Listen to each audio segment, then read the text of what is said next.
온전한 믿음까지 끌어가신다. 요한복음 11장 17절에서 26절. 신앙에도 단계가 있다.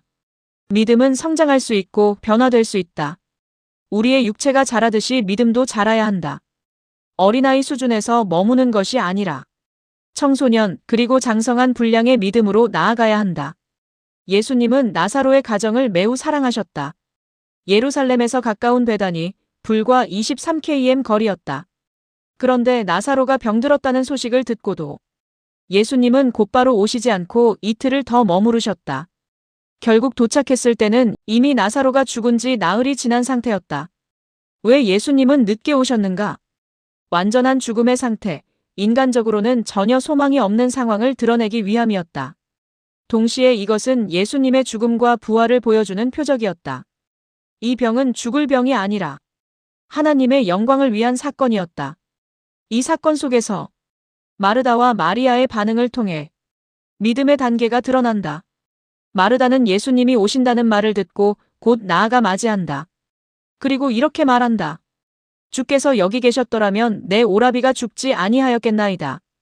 이 말에는 믿음이 있지만 동시에 조건이 담겨 있다. 왜 늦게 오셨습니까? 라는 섭섭함과 원망이 숨어 있다. 이것은 자기 중심적인 믿음이다. 상황과 조건에 따라 흔들리는 믿음이다. 우리도 마찬가지다. 내가 원하는 것을 주지 않으면 쉽게 원망하고 불평한다. 하지만 내가 원하는 것을 하나님이 다 주셨다면 오히려 우리는 망했을 것이다. 조건적 믿음은 믿음처럼 보이지만 사실은 맹신이다. 반대로 조건을 넘어선 믿음이 있다. 백부장의 믿음을 기억하는가? 그는 주님께 말한다. 오실 필요 없습니다. 말씀만 하시면 됩니다. 예수님은 이 믿음을 보고 놀라셨다. 이것이 조건을 초월한 믿음이다. 나이, 환경, 상황. 이 모든 한계를 넘어서는 믿음이다. 그런데 예수님은 마르다를 포기하지 않으신다. 계속 말씀하신다. 내 오라비가 다시 살아나리라. 마르다는 말한다. 마지막 날에는 다시 살아날 줄 압니다. 마르다의 이 말에는 중요한 표현이 있다. 믿습니다가 아니라 압니다이다. 교리는 알고 있다. 이론은 분명하다. 하지만 현실에는 적용되지 않는다. 머리로 아는 믿음이다. 믿음과 삶이 분리된 상태다. 이것이 마귀의 전략이다.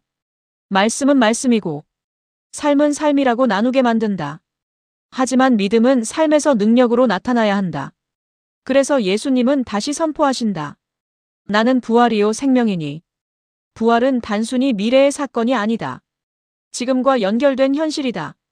이 땅과 천국은 분리된 것이 아니라 연속선 상에 있다. 생명은 영생이다. 시간과 조건을 초월한 하나님의 생명이다. 예수님은 이렇게 말씀하지 않으셨다. 내가 부활을 준다. 내가 생명을 준다. 대신 이렇게 말씀하셨다. 나는 부활이다. 나는 생명이다.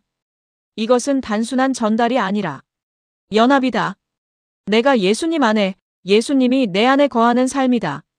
이것이 체험적 믿음이다. 결국 마르다는 변화된다. 주는 그리스도시요 하나님의 아들이신 줄 믿나이다. 이제는 압니다다가 아니라 믿습니다로 바뀌었다. 머리의 믿음이 삶의 고백으로 내려왔다. 요한복음 11장의 말씀을 정리하면 지연에는 이유가 있다. 하나님의 영광을 위한 것이다. 예수님은 아는 믿음에서 믿는 믿음으로 끝까지 끌어가신다. 그리고 그 믿음이 삶의 능력이 될 때까지 포기하지 않으신다. 머리로만 아는 믿음에서 삶의 능력으로 복음과 십자가와 부활과 생명이 역사하는 믿음으로 나아가야 한다.